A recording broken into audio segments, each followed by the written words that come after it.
you for tuning into another edition of Honoring Black Women in Business. Today we are joined by Miss Dannette Smith of DHHS. Miss Dannette, just go ahead and tell the people who you are, your title, and your business. Well, first, let me say thank you for having me this afternoon. I'm Dannette Smith, and I am the CEO of the Department of Health and Human Services for the state of Nebraska, and just really happy to be here. I'm on my 3rd year anniversary, believe it or not. That's awesome. Happy anniversary. Thank you. Yes. Okay, well, what inspired you to take on the position at DHHS? Well, this was a wonderful career opportunity for me. It was something I wasn't necessarily looking for. And when I got the call that the CEO position was open, I thought, what an exciting opportunity. And from a couple of different perspectives.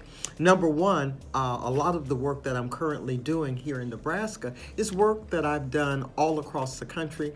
But in this job, I'm doing it all in one job. So there are approximately 5 divisions under my leadership, and I'll go over those very, very quickly.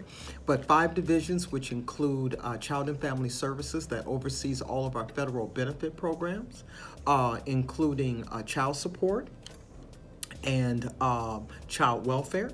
Then I have the Division of Developmental Disabilities, which oversees all of our intellectual and developmental disability programs, as well as for adults and children, particularly those persons that suffer from traumatic brain injuries.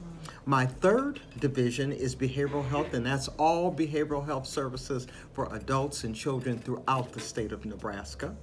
And then my 4th division is Medicaid long-term care. That's where all of our managed care programs are managed for those persons who have need Medicaid support on the health care end.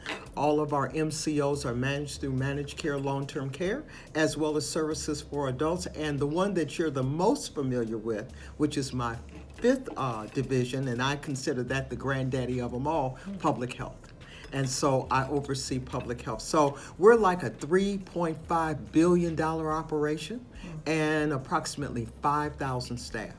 And we are the largest department in state government. And so I feel very honored to have been selected for this role. I truly enjoy the work that I do. And quite honestly, I run it like a business. I'm a social worker by training and trade, but I run it as though it was my own business. Wow.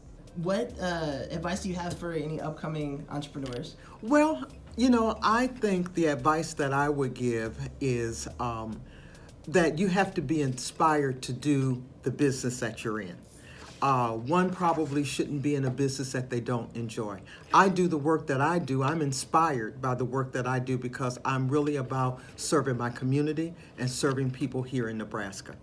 I've been that way most of my career, and so I don't necessarily see this job as a job or a profession. I see it more like a calling because it is something that I do from my heart, and I'm very passionate about the work, and people who get to know me say that they see that. So I think as an entrepreneur, number one, you got to select a business that you enjoy and something that you feel will contribute to your community or to the work that you do.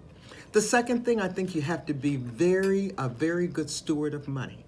You have to understand the finances of your business. You have to understand the commodities of your business. Although I'm in the human services business or arena, I really try to make sure that I understand the people that I'm serving and whether or not the services that I'm providing is exactly what you need. So that's the 3rd one. You really have to understand your customer base. You have to make sure that you're customer driven and that the services that you're providing or the business that you're providing, that is something that people find value in. But here's the trick. I think if you find value in it, other people will too. Absolutely. Okay? Absolutely. Ms. Smith, thank you so much for your time. Thank you for having me. Thank you.